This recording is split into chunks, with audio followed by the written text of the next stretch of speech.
are to take you to that next level so that you can build from the foundation of the two becoming one. And a lot of people don't want to buy into that because of the fact that they're selfish, they're self centered, and they want it all to be about them. I'm looking for my king, and my king's going to do this, my king is going to do that. Well, what are you bringing to the table? Dr. Val, you said a lot, but let me say something. That's about 2 hours worth of show right there, even starting with the breathing part. So oftentimes people, we're going through the motion. We're just going through the motion. We're going through the action of life, but we don't take time to breathe. If you ever Mhm. notice when there's a crisis or when a person is overwhelmed or when things happen, one of the first pieces of advice that it's given, even from the medical staff, is what? Stop, breathe, Breathe. take a deep breath. Why? Because there needs to be a cleansing, if you would. There need to Mhm. be a cleansing. There need to be a reorientation of your energy and what's happening there. Because at the time you can become overwhelmed. We've heard of people, we heard the term hyperventilating. Oftentimes that is because we're overwhelmed. We have not taken life Overwhelmed. in. And so think about this. Even a scripture says that in him we live, we move, and we have our being. There are people, sometimes we're not living, we're just existing. Existing.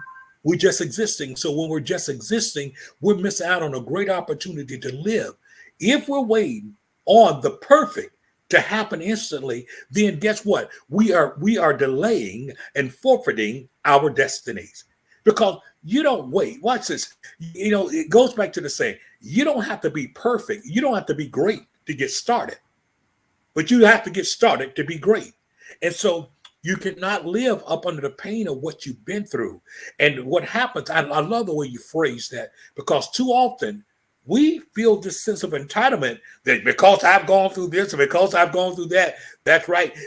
I expect the next person to just sweep me off my feet and be my love slave, to be, Hmm. oh, no, no, it doesn't work that way. No one else should have to pay for your past pain. Absolutely. No one should be required to step in to pay for what has happened to you. You have to be able to take the lessons that you've learned through the thing you've gone through and use it to your advantage. And having said that, I want to welcome comments from any of the audience there. Please, if you're watching by way of Facebook or live, please in the comment section, let us know that you're there, because this is Or reality. if you have any questions or something that you want us to elaborate and speak on further, because there's so much, there is so much, and we're going to do a 30 minutes with this, so it's so much that we want to cover, but we want to make sure that we give you what you need in this moment so that you can carry that until you see us again on the next show. But a lot of people say they want to be in a relationship, they want to get married, but what preparations have you made? Have you decluttered your heart and your mind and your spirit to receive that other person into your life? Before my husband and I got married, you know, I thought about, okay, we moving in together, and I looked in my closet one day, and my closet was full. And I was saying, I had to think, what was it that I was willing to give up to make more space?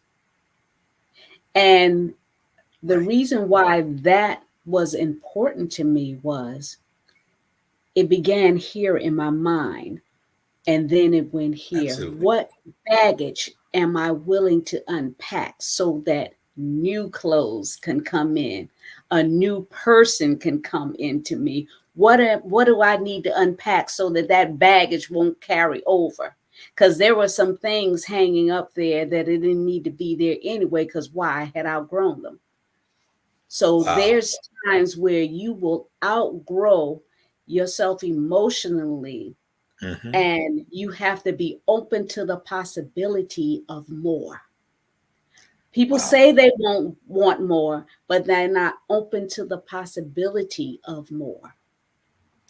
You said so much there, and basically when you're saying you, you had to make room, you had to make room for what you were expecting. In other words, it's being able to just say, well, we're going to get married. Most people, when they say that, you know what they're thinking of? They're thinking of a wedding. Even if there's not a wedding, they just think of, we're going to come together. It's more than the event. It's more than the event. You got to understand the wedding is really for you. It's for your guests. That's what it's really for. It's for your witness. But I keep telling my husband that because he's still upset to this day that we didn't get a chance to enjoy our wedding. He still complains about the fact that we didn't have a chance to dance and do everything because we were taking pictures and greeting people. And Yes. I was like, it's okay. We have the rest of our lives. He was like, yeah, but I wanted to get in on the party. Wow. And that's interesting because guess what? That's exactly what happened when guests and family and friends are there.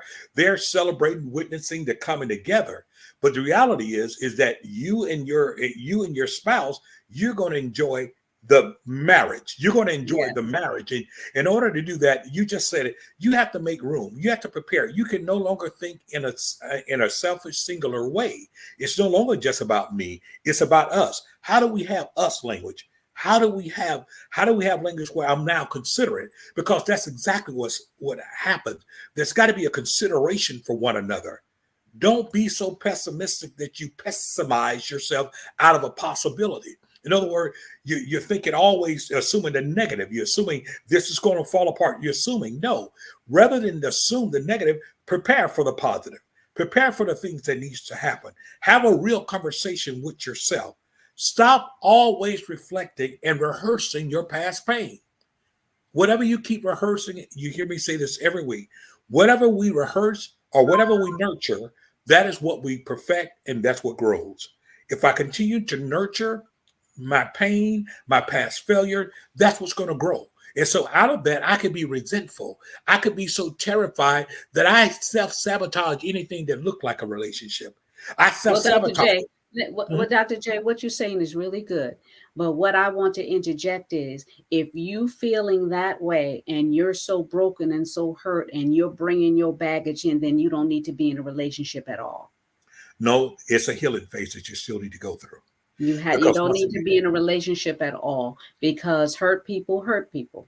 Right.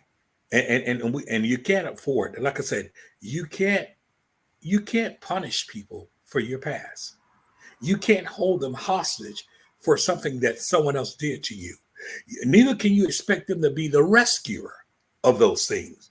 And a lot of people want that individual to be someone that they passed up or that person walked away from them and they treated them a certain type of way and they're looking to recapture that. And when they don't get it with that person that they're dating at the moment, they let that person go through hell because they're not that person they really want.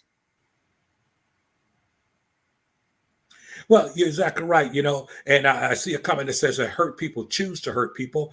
That's both true and untrue, because here's the thing. The hurt people who have unresolved hurt and pain, they will hurt people because it's become their nature. Even in their defensiveness, it's in their sense of protection, they end up hurting other people. It's like self-sabotage. You'll see people that will self-sabotage.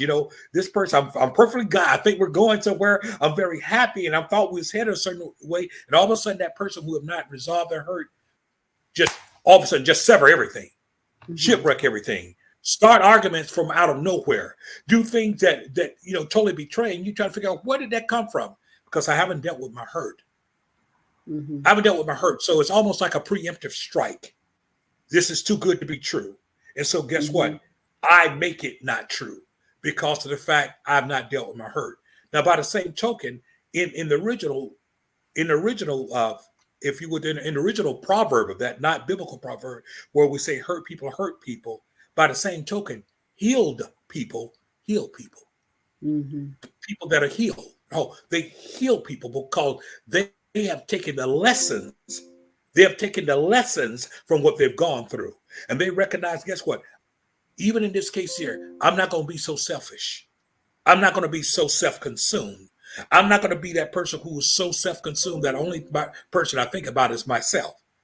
And that's very important because there has to be a degree of selflessness if you're talking about walking together. And Dr. Val, I think it's so important because we have such a diverse audience.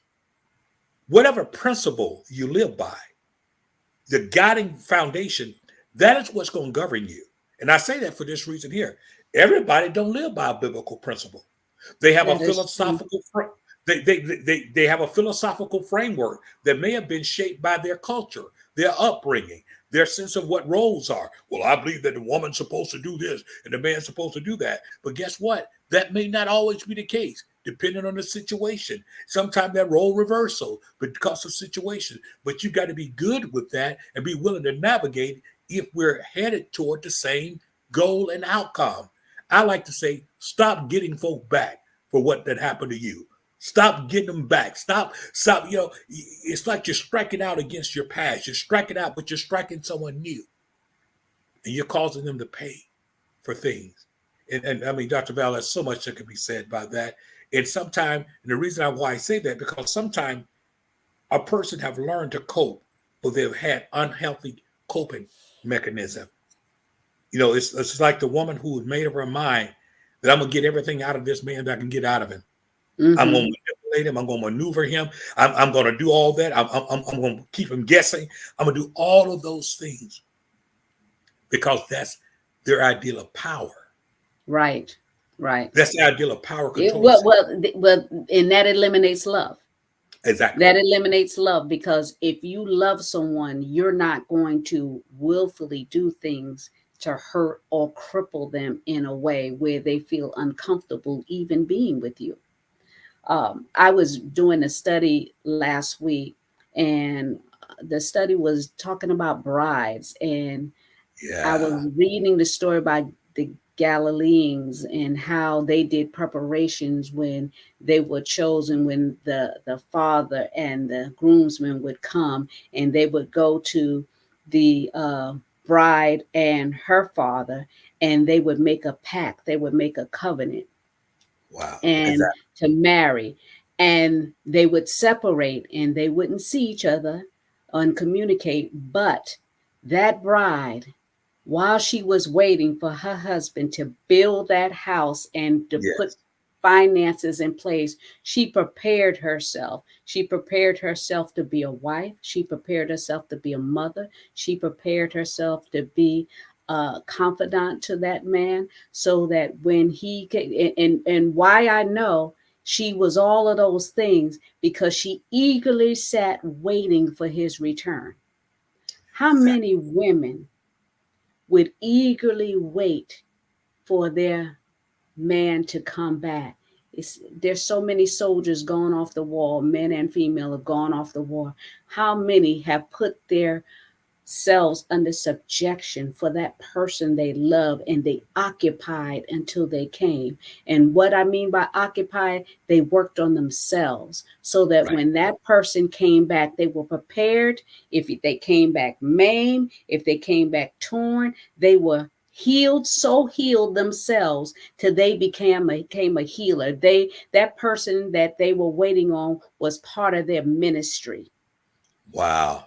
Now To that's help powerful. bring them into the fold. So whatever person that you're with, you should be each other's ministry. When you're broken, he's able to lift you up and say, where does it hurt? When she's broken, vice versa, the same thing should be each other's ministry, where you hold each other up. That says, no matter what wind blows, if there's a hurricane and it tears our house down, we still got each other. Dr. Val, you said so much there, because even when you're talking about the preparation while waiting, inside of that, I like to think in this day and time, in this part of my life, having gone through so many things that I have, that you know what, this is the best version that I've ever been. What do you mean? The best version that I've ever been, the best version, VERSION, that I've ever been. Why? Because you have to do your reflections. You have to do the accountability. You have to identify the cracks and the kinks in your armor. You have to understand, listen, it's easy to look at who hurt you and what happened and all those things, but you cannot do a thorough job until you turn that light on yourself and examine yourself. In other words, why did I allow it to happen? What made me conducive to that? Am I repeating any of those same steps? I need to have this introspective look, and I need to be dedicated to self-improvement. In other words, how do I become my best version of myself? I've told you many times, one of the worst phrases that I hate hearing, and nobody means any harm, when you haven't seen a person for a while and they say these words, boy, you haven't changed a bit. That I run from that. Why? Because I know what they mean. A lot of times they're talking about externally. Sometimes they talk about personality. But for me, that's not a good phrase because I want there to be a visible, a notable change, a change in attitude, a change in mindset, a change in pursuit, a change inside of those things. The maturity is now kicking in. Why? Because I now have proof that I didn't just go through, but I've grown through what I've gone through. And so I'm a better version of myself because I didn't sit there pouting and complaining the whole time about, oh, it's me. What happened? Somebody done me wrong, love song. No. You've got to work on yourself. And that's the thing about it. How are we going to pray? Lord, give. Lord, give. And we don't prepare ourselves. We don't prepare ourselves. It is to say that I'm good. I'm good. That person need to work on themselves. No. And then the other part of that is, Dr. Val, is we have to ask ourselves a question. When do we declare that we have arrived? When do we declare that I've learned all I need to know? When do we declare that, hey, enough is enough? I'm good right here. Are we open to learning? Because we're forever learning, Dr. J. Forever. I don't care how old you are, you will forever be learning. And one of the ways to prepare and navigate through life is to actually accept the fact that you need some help. Exactly. Be open to help. There's so many people that have mental problems going on because of devastation of a loss, or because they were traumatized as a child, or they were traumatized in another relationship. You have to be open to the possibility of getting some counseling of some sort. People feel like you go get counseling that there's something wrong with you mentally. And a lot of times there are something wrong with people mentally, but you have to be open to the possibility as I'm not okay where I am. Exactly. And if I'm functioning in a capacity where I'm hurting people or I'm leaving a trail behind me and I keep going into relationship after relationship and it's not working out, the common denominator is, guess what? You. Exactly. And we must be willing to deal with that. You often hear me say, I've said it when we talk about not only domestic violence, but other things, we cannot change that which we're unwilling to confront. We cannot confront that which we're unwilling to identify. We cannot identify that which we're unwilling to acknowledge, and we cannot acknowledge that which we're unwilling to accept. So inside of that, this is not a judgment of you. This is a reflection that you reflect yourself and say, I need help. I don't care what. I need help. I need someone to come alongside. I need counsel. I need someone to help put things in order. And sometimes, and you and I both know this as counselors, people come to you and they're talking to you. And sometimes all you was doing was listening, but they needed that opportunity to hear themselves, to be able to hear themselves, to be able to look at it and now be able to organize their thought, recognize and identify those things inside of them, being able to admit that, man, I still feel angry or feel entitled or I feel betrayed. Because listen, it doesn't mean, this is not some type of how do I put it? This is not some type of a diagnosis that's going to take you out of here. No, it's a matter of recognizing I need help. I've identified some things and I not only need help, I want help. And I won't stop until I get help because I don't want to remain the same way that I am. And there's nothing wrong with that. The real problem is when people won't cry out for help, when people won't get help, and they just end up being a Tasmanian devil. They keep spinning around and destroying everything in their path because they haven't dealt with things, abandonment issues, all those things, mistrust. You get in a new relationship and you feel like you got to covet somebody. You got to stay on top. Where you going? Where you going back? Why it took you so long? Well, what's going on? Maybe I'm still dealing with some trust issues. And maybe I'm some people just want control. It has nothing to do with that. Some people just want control, and it's how they've been raised that they feel that dominance is the power and the way to go in every situation. And that's not the way to go, because like I said, if you love someone, love gives and takes. It's not always taking and demanding. So exactly. and if you're in a situation like that, you don't need to be in that situation, Yeah. because guess what? It stops you from your purpose, it stops you from your destiny, and no one should have that much power till it stops you from becoming. Well, I think that was a key word there, becoming. That word Mhm. become. Notice that word become is a continuous. Become.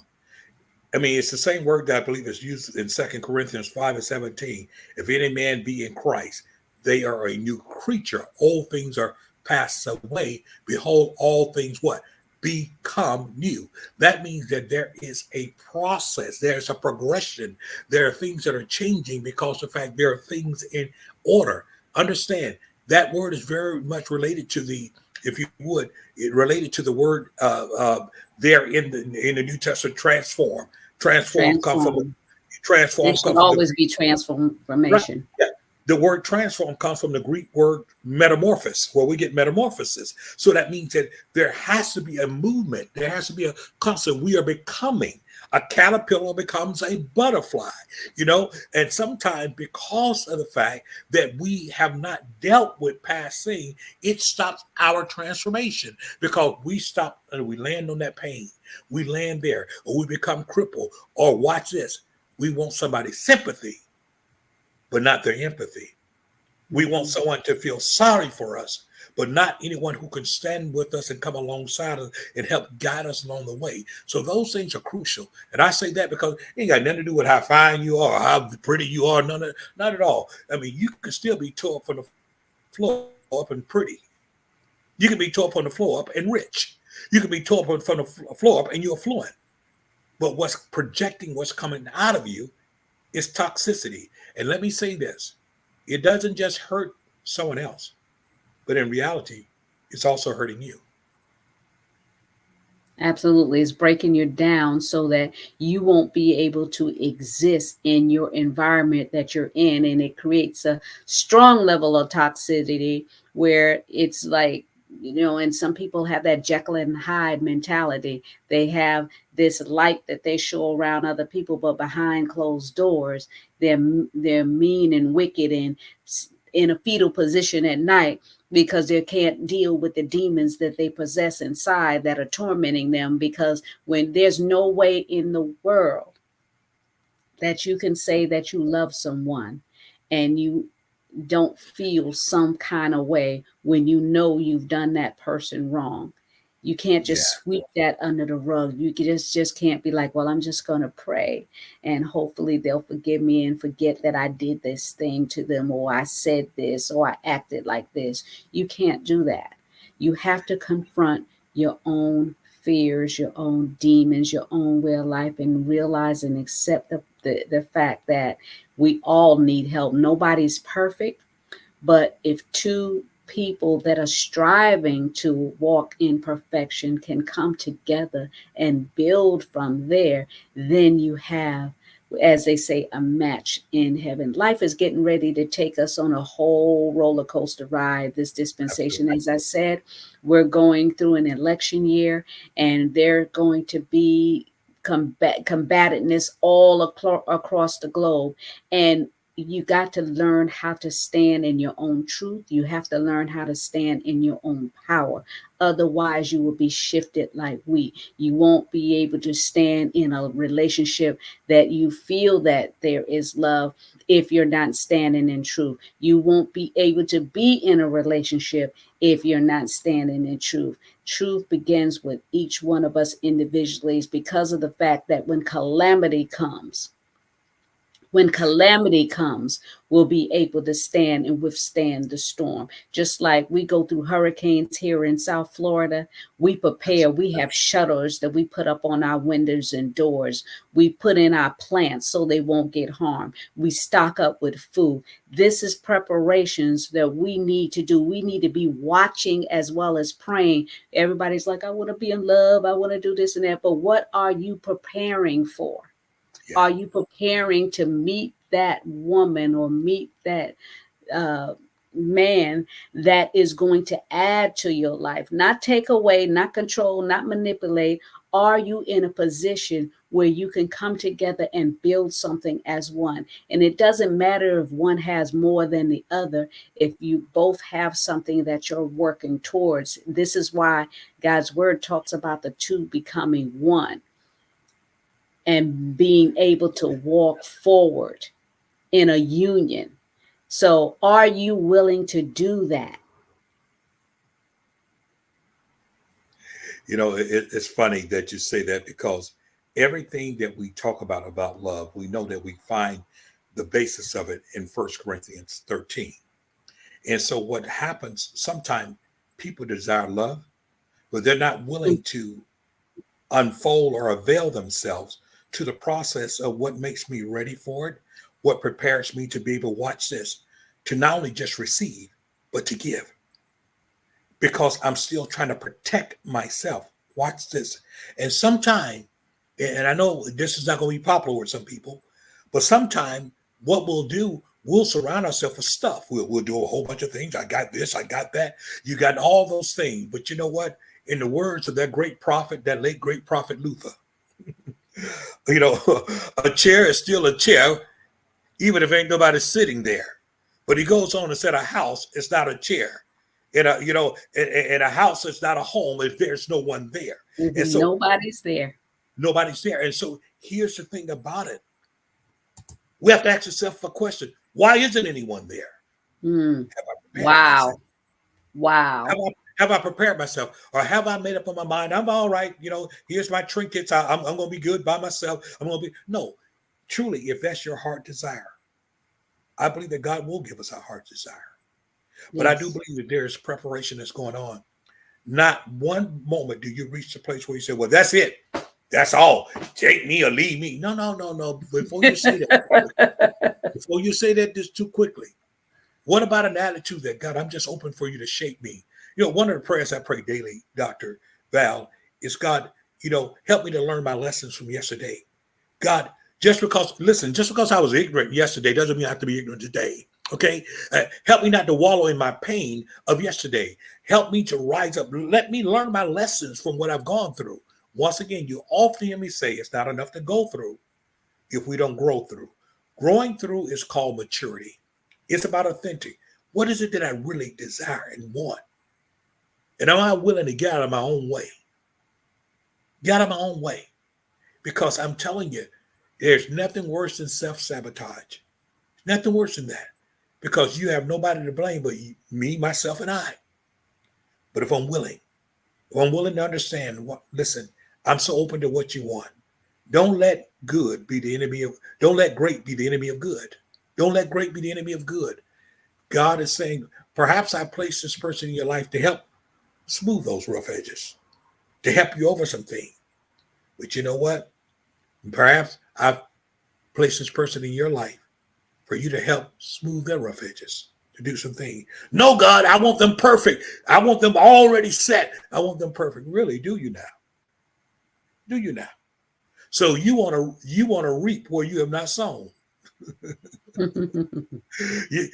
you want a finished product. Then what is your role in that life? What is it that you're bringing to it? If it's already finished. Just a thought to think about. So it's about navigating life, love, and relationship. Navigating life decisions, things that happen. Yeah, decisions. That's what it is. It's thing. And when we talk about relationship, we're not just talking about, husband, wife, that relationship. Sometimes relationship. All relationships, even business relationships. Have you prepared yourself and have anything to bring to that table to make that business flourish? Yeah. What You know, preparations are you doing? What monies have you invested? A lot of people want things to arise and materialize and they become wealthy, but they haven't invested anything. They haven't invested in themselves. They haven't invested in anybody else, but they want all this to materialize magically, and it does not. Everything requires a sacrifice, a seed of some type of thing.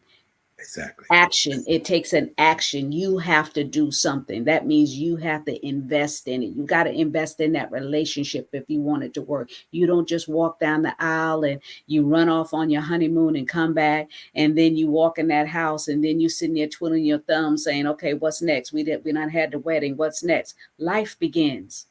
Life begins as you two coming together. Can you imagine yourself after you come off that honeymoon? Can you imagine yourself once you open that door and walk through and life happens? You're beginning life as one. Can you imagine yourself there, or are you just looking at the formalities of the trip getting there? Well, Dr. Val, you said a mouthful. And one thing that is so important is, once again, you talk about imagining, but you also talk about how life, preparing for life. You cannot afford to live an event driven life. You're just living for Mm, the next event. You're living for the next wow. big thing. No, you can't live a life based upon events, period, because you've got to learn how to deal with each other, how to, I'm going to use this word, how to begin to navigate and be flexible with each other. Because the fact that you're two different individuals, there's already differences there. But the word different doesn't mean worse than or better than. It just simply means that we're different. But how do we find those commonalities? How do we find those things that we can work together through and navigate? And one of the things that we have to do, going back to where we started, we have to look at the principles that we believe in. Some people, Mm. you just need to eliminate some of this craziness that we see on reality TV. Ah, Reality TV has messed up a lot of people. You I see, hate reality TV. When I see it coming across the television and they acting a fool, I'm like, this is not how our sisters need to be acting. This is not how real men really be acting. Why are we even entertaining this stuff? we entertain it, and the fact that we're fed this stuff, because they'll start, I mean, I'm just going to call it out, marriage with medicine. Really? Well, you would think these are some of the most intellectual professional people and stuff, and they're acting as ignorant and acting as, if you would, uncontrolled, as a person who don't know anything. And so that Mm. becomes, really, that's what you're aspiring to be? Are you truly I've not aspiring to watched be? it. I've not watched it, so I don't know. But if that's what is being displayed, as I said, it is what it says. Reality TV is not the real truth. It is not No. the reality of how they live everyday life. After the cameras are off, they go to bed. They get up in the morning, brush their teeth, wash their face just like everybody else. They're not jumping up in all glam and fabulous every day and every minute. That's the image that they want you to portray, and you can't expect that in a relationship, not while you're dating and certainly not while you're married. You There's know, a shift that happens. So do you really want to get married? Everybody's like, we want to get married. Do you really, really want to get married? It took me years, almost 19 years before I married again. And it wasn't because I didn't want to get married, because I loved being married, but I didn't like what went on in the marriage. And I wasn't ready to be exposed to that again if it went south. So I well, you know, enjoyed myself. I lived my life and I traveled the world, raised my children, and had a ball until I was ready. And when I was ready, I unpacked all of that. I unpacked the fact that, okay, I'll be traveling all around the world. I unpacked the fact that I'm going to be hanging out with my girlfriends and don't have to let nobody know where I am and don't have to tell where I'm going. I can't walk in and out of the house and then the person is wondering where I am. I unpacked all that because I knew at when you're saying that you're in a relationship, there's a certain type of commitment and respect that is supposed to be rendered one to another. And until you're ready to adapt that mindset and emotionally be emotionally available to that other person, then you're not ready to be in a relationship. Dr. Val, you put it perfectly, and I thought that was so important. You know, and we keep saying, listen, don't get it twisted. The Real Housewives, I don't care if they're from Atlanta or Potomac or whatever, they're not real housewives at all. But allow your principles to be so that you're preparing to be a real, not necessarily housewife as we've understood it, but be a real wife, a real person, real husband. Prepare yourself to be a real husband, not this phony reality TV type thing that is so filled with all kinds of toxic thinking inside of those things. And so we have to be willing to put in the work. And definitely, as we're getting ready to close, we want to welcome your comments, or if you got anything from it tonight, if there's anything that resonated to you tonight, just put in the comment that you learned something, or if you have a question, because it's important. We're not here just bumping our gum. This is actually important. I believe that in all It's things. ministry. Yeah, It's it is. The soul of the woman is about reaching hearts and empowering lives, whether it be male or female. And you can find me on www.fromthesoulafofawoman.com, and you can see a lot of resources there. And also on my social media platforms, if you could subscribe to Hot Topics from the Soul, I greatly appreciate it. And Dr. Val Parker Hagen, subscribe to all that. I greatly appreciate if you would follow me, if you like what I'm saying. And Dr. J.R. Thicklin, here's his information. So jrthicklin.com, you can find me there. You can go to my YouTube page, Man of Purpose 2000. And not only that, folks, you can find us on different Facebook pages, not only J.R. Thicklin, Dr. J.R. Thicklin page, but there's so much that is out there. And I want to encourage someone. We want to encourage you tonight. Listen, it is not some far-fetched dream. It's not something that is out of your reach. I'm saying to you, as you prepare your heart, as you prepare your mind, don't talk yourself out of what God really might have for you. Don't let your preferences override, really, perhaps what is purpose for you. Don't do that to yourself, because you have to see yourself this. You bring value. You bring value. Expect value. And if you do such, you begin to set the framework for where you're going. And two words you used earlier, Dr. Val, you talked about being invested. You've got to make an emotional investment. You got to make an investment inside of whatever you're in. You cannot be always a person withdrawing. You got to also deposit. You're responsible for, if you would, I like saying, deposit into each other's love tank. Make those deposits that are there. Make those deposits. Don't withhold on those deposits because, well, yeah, you don't deserve it because I don't like the fact that that you slammed the door last week. Really? Well, you might slam the door next week, but you don't use it as a vice to control a person. So understand, if you're going to navigate, put on that good spiritual GPS. Navigate. Every now and then we come to dead ends, or we come to a place, and you know what? It could be an accident up the road. And you'll hear the GPS says, guess what? U-turn or rerouting. Sometime we have to be rerouted, but we can only be rerouted when we're open to instructions, open to learning, open to growing. And that's really what the question is. If I'm going to navigate through life, love, and relationships, I must be open to being able to reroute. Yes. And I want to thank everyone for tuning in and joining us on Hot Topics from the Soul. And I want to leave you with this. Don't let yesterday's thoughts, baggage cloud your todays or your tomorrows. Every day, start anew, start fresh, and remember that love is always, always, always there and willing and open for whoever will receive it. So we thank you for joining us on Hot Topics from the Soul. Good night. Good night.